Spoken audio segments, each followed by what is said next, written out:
ভারত থেকে এক পয়সার অনুদান বাংলাদেশে আসবে না।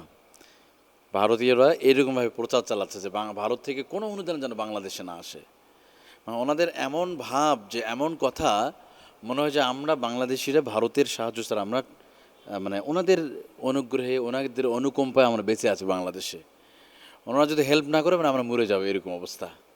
অথচ ভারতের মানে যতগুলো দেশে সারা ব্যবসা করে, বাংলাদেশ 5 নম্বরে রেমিটেন্সের দিক দিয়ে। ব্যবসা বাণিজ্যের দিক দিয়ে ভারতের সবচেয়ে বেশি ব্যবসা বাণিজ্যের ওদের আদর্শ জায়গা হলো বাংলাদেশ।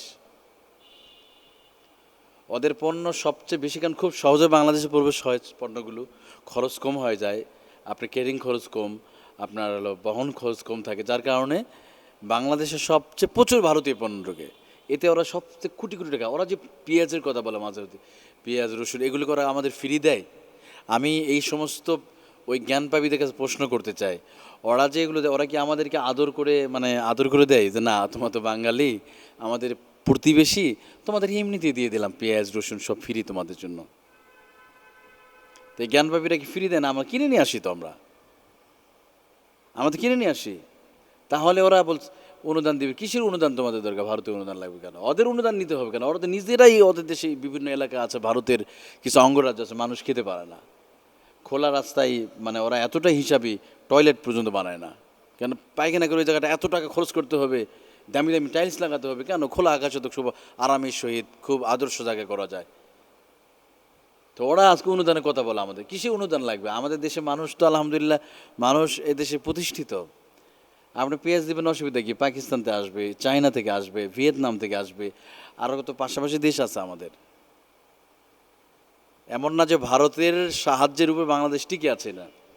এই জন্য আমাদেরকে বুঝতে হবে, ভারত যে আমাদের শত্রু, এটা আমাদেরকে চিনে নিতে হবে, যে ওরা আমাদের ব্যবসা করতে চুটে মুটে দেশটারে ওদের স্বার্থের জন্য একটা স্বৈরাচার সরকারকে দীর্ঘদিন তারা টিকে রেখেছে। সবচেয়ে এটা বড়, ভারত আমাদের সাথে বেইমানি করেছে।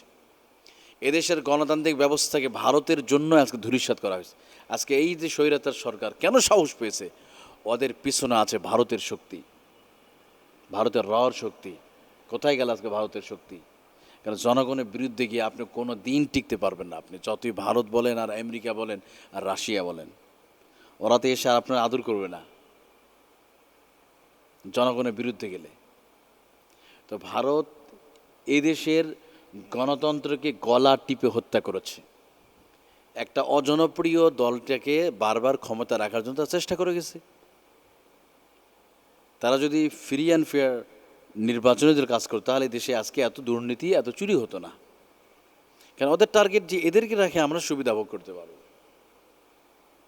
এবং তাদের সুবিধা হবে, বিজনেস করিডোর নেবে, অমুক দিন ট্রানজিট নেবে, অন্যরা হয়তো দিবে না।